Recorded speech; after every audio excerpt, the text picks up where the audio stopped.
Well, I can't list names, but it should be looked at, and that's one advantage it would have if we were actually allowed to look at these books and find out what kind of deals the Federal Reserve makes. But, you know, it's a little bit more than Bernanke shaking hands with somebody and say, well, we're going to send you over $10 billion to tide you over. It's the immorality of the system, the violation of the Constitution, the idea that you can print money, the idea that gold is evil and that deficits don't matter.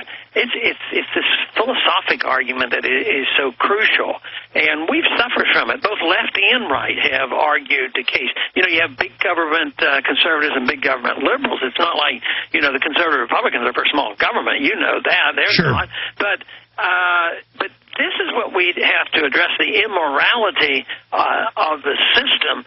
And somebody said, well, you know what, if we could just put Bernanke and a few people in the administration in prison, this would solve it.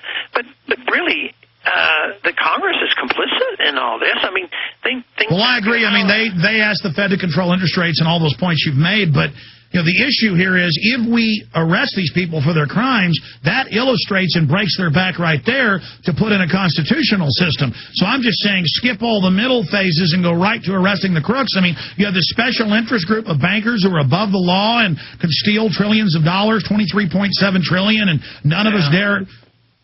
Well, I don't quite have enough information to tell you who's going to get arrested or should be arrested and who's going to do the arresting, you know.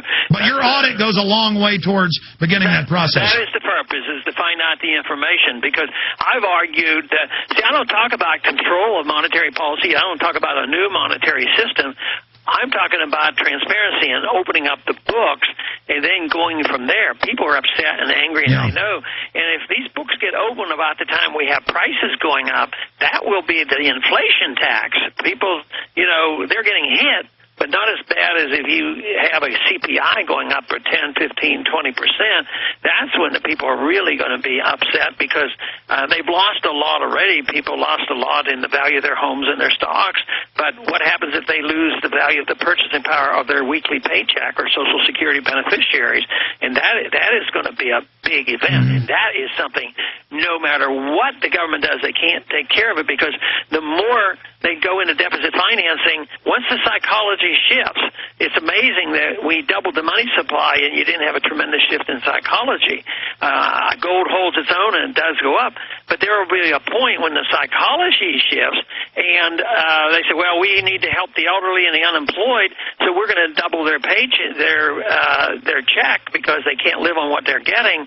That psychology then is going to be the panic. And then the inflation. What will happen to your currency? That's what so what happens, it could happen overnight. Quickly now in the time we've got left, a question. Does Dr. Paul foresee a default on U.S. debt, a bank holiday, and a quick devaluation of the UDS, much like happened in Argentina in early 2000? We already see they're having to monetize quite a lot of the debt, the government buying its own debt. Well, I don't think it's going to be one of these things. In the old days, they had deliberate announcements and devaluations. The dollar's being devalued every single day. So that's going to happen. But there will be a time when the psychology changes, when it will turn into a rout, and that's what they can't control. And, of course, if they're in the control of the government and the power and the army and everything else, then they end up picking up all the pieces. But I don't think there'll be a bank holiday. I mean, that would help cause the panic that people then would really run out of the currency. So they're not going to close down the banks. They're going to keep the presses running. They don't default by not paying the bills. They're always going to pay Social Security. They're always going to pay. They default by inflating. They default by.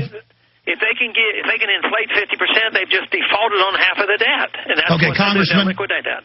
In a limited time, more and more it looks to me like Obama's going to be a one-term president. I mean, he's got a record drop in polls for a president 7 months into office. Your take on Obama's political fortunes? He promised the moon. He's delivering none of it. What do you see happening?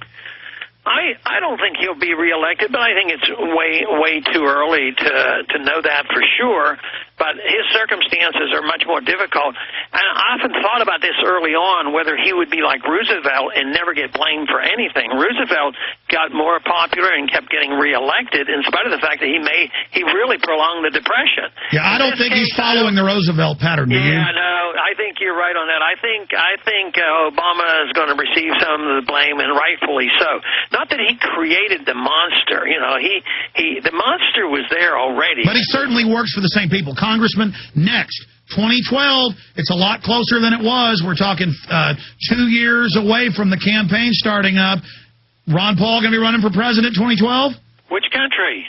The United States. You know you have to run to educate people again, and now they're really going to be listening to you. Ron Paul, you running for 2012? I have no plans for that. I wounn't be able to make a decision on that today. I mean, that's a long way off. But we know you're going to do it, and I'll be supporting you. Yeah. Hey, what about your son? Another chip off the old block, medical doctor Rand Paul. Looks like he can win in Kentucky. Looks like he's going to be running.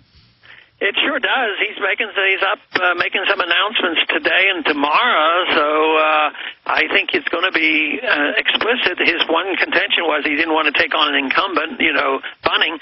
Bunning is not the most popular guy, but he did do a pretty good job on the Federal Reserve and some other issues, and he didn't want to run against him. He didn't think it was smart, but Bunning is out. And now the big question is can Rand compete, with Grayson, who's the establishment candidate? And that'll be a test on our supporters around the country, whether or not they'll send them enough money to run a good race. And fire out the Campaign for Liberty, Rand's site. Give us some of the sites, Doctor, we should visit. Well, Campaign for Liberty is our main site, and that's one to go. And I don't know precisely, but I'm sure Rand Paul for the Senate would find you something for his website. But we would welcome any support we can get. Absolutely. We were going to have him back on in the next few days and again next week. And we've got his site up on screen. Also, campaignforliberty.com is up on screen. The barbecue is coming up in Texas. Find out more at Campaign for Liberty on that. In closing... Okay, go ahead. No, go ahead about the barbecue. No, that would have to be Ron Paul for Congress, re-elect for Congress, because Campaign for Liberty, this is going to be a political event. We're hoping to have a real nice event because it is in the district and it's in Galveston, and they got slaughtered, with the hurricane. So we're trying to, perk the business community up a little bit there. In closing, we got about 45 seconds. Holdren's book calling for putting sterilants in the water, having the CPS take all children at birth, and just total scientific dictatorship. Does it concern you that the White House science czar wrote a textbook on how to carry out world government? Sure it does, but that stuff's been around. I'm just glad people are bringing it to the surface. Would you call for an investigation into Holdren for these ideas? I would call for an investigation of the whole government all the time because there's too much government. It's too secret. So the more we find out about any of their shenanigans, the better. Congressman Ron Paul, have a great recess. God bless you. Very good. Thanks. Thank you so much. We'll be right back. Are you tired of losing your hard-earned savings in retirement? Does the continued loss of purchasing power through the hidden tax of inflation brought on by trillions of dollars in government bailouts bother you? Then please let me, Dwayne Daly with Midas Resources, help you to protect what you have left. Call me at 800-686-2237 extension 115, and I will explain to you how to retain your wealth and purchasing power now and in the future with gold and silver. Gold and silver have been a form of currency for 6,000 years compared to our present fiat currency, which has only been in existence for 38 years and failing fast. Call me, Dwayne Daly, at 800-686-2237 extension 115 to start your protection of wealth today. I will custom fit the protection package to your personal needs. No amount is too small, so start today. Call Dwayne Daly with Midas Resources at 800-686-2237 extension 115 for your gold and silver protection portfolio.